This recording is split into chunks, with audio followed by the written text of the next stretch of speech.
Hi everyone, good day. I'm Regzilay Sanimo, and today we'll be discussing an important topic that affects us all.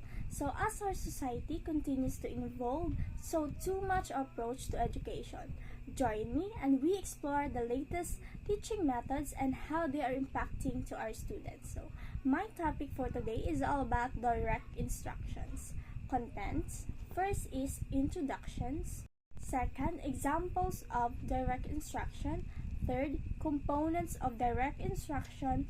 Fourth, 6 steps of direct instruction. And last, pros and cons of direct instructions. Introduction.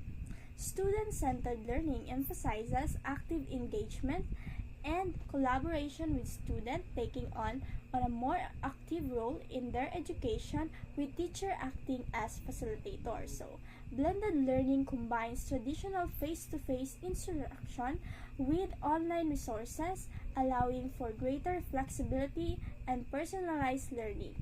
Project-based learning involves students working on a real-world projects that require critical thinking, problem-solving, and collaboration, and is effective at promoting deep learning and engagement for workforce success. In recent years, there has been a growing recognition of the need to update traditional teaching methods to better engage students and help them learn. This has led to development of a wide range of new teaching strategies, from project-based learning to flipped classroom. So, one of the popular approach in teaching methods is known as a student-centered learning. This method emphasizes active engagement and collaboration. So with students taking on a more active role in their own education, teachers act as facilitators, so guiding students as they explore new concepts and develop their own understanding of the material. So another approach gaining popularity is called blended learning.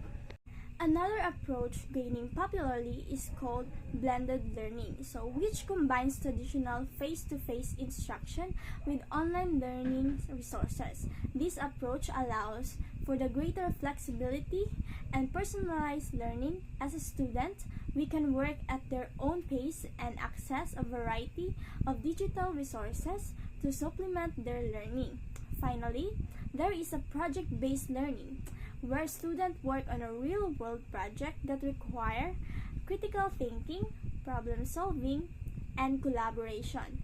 This approach is designed to develop the skills and knowledge that students need to success in the workforce. Finally, there is a project-based learning, where students work on a real-world project, require critical thinking, problem-solving, and collaboration. This approach is designed to develop the skills and knowledge that students need to success in the workforce. So let's proceed to quotes. This quote is from Dr. James Smith, education expert. We're seeing a real shift towards student-centered learning, which is focused on creating more active and engaging classroom environments. This approach not only helps students learn more effectively, but also prepares them for the kinds of collaborative, creative work that they will need to be in the future. So, another quote is from John Doe, a high school teacher. So, blended learning is a great way to help students work at their own pace and develop the skills they need to be successful. By combining face-to-face instruction with online resources, we're able to create more personalized learning experiences that meet the needs of each individual student. So let's proceed to direct instructions. Direct instruction is a teaching method that involves explicit instruction, high levels of teacher control, and a focus on academic content. In this approach, the teacher provides clear and specific instructions to students, who are then expected to practice and master material through repetition and feedback. So, some samples of direct instructions included scripted lessons, lectures, and guided practices sessions. Some examples of direct instructions included script lessons, lectures, and guide practice sessions. This method is often used in subjects such as mathematics and reading, where there is a clear and structured sequence of skills that students need to master. Let's proceed to 6 steps of direct instruction. First is introduction review, second is development, third is guided practice, fourth is closure, fifth is independent practice, and last is evaluation.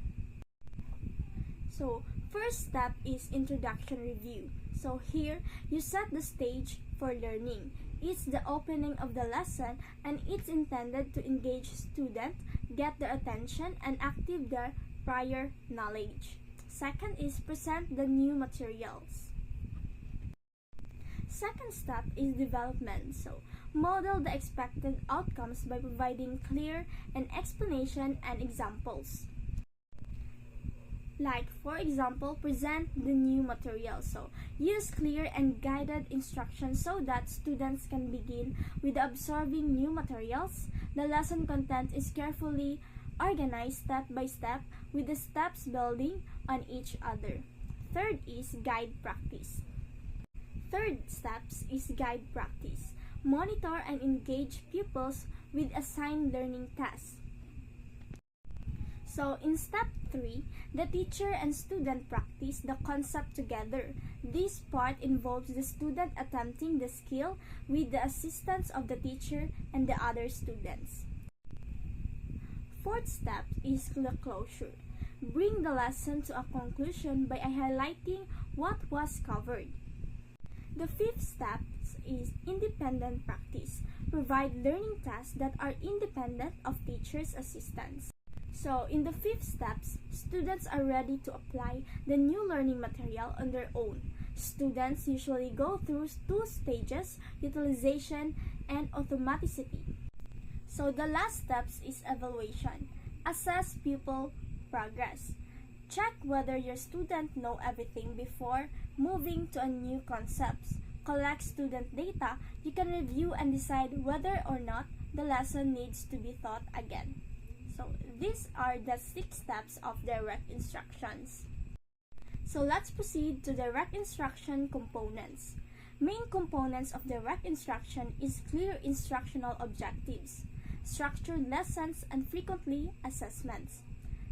Immediately feedback to student. Adjust instructions as needed.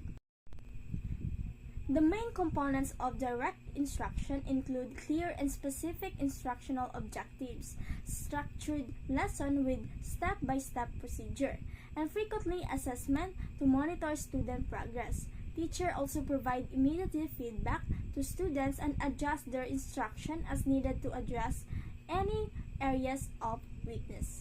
So, let's proceed to pros. So, pros. Advantage, clear and structured approach, effective for struggling learners, efficient, effective for low income or disadvantage of the students. One of the main advantage of direct instruction is that it provides a clear and structured approach to teaching, which can be particularly effective for students who are struggling with learning. This approach can also be highly efficient, and it is also teachers to cover a large amount of material in a relatively short amount of time. Additionally, research has shown that direct instruction can be particularly effective for students from low-income or disadvantaged background. Cons, limitations, overly rigid and inflexible, lack of creativity or independent thinking, repetitive or boring for some students, disengagement and lack of motivation. However, direct instruction also has its limitation.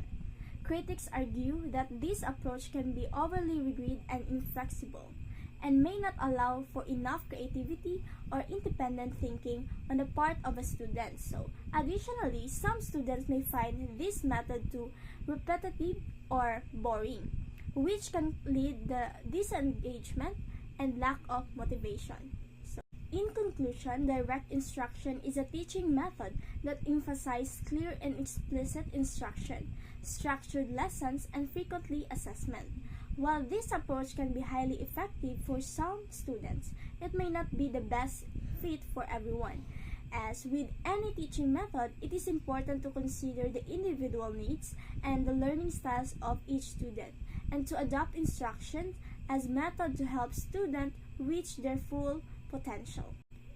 Thank you for joining me today. I'm Loisa Nimo from Group 2, and we'll see you next time. Thank you and God bless.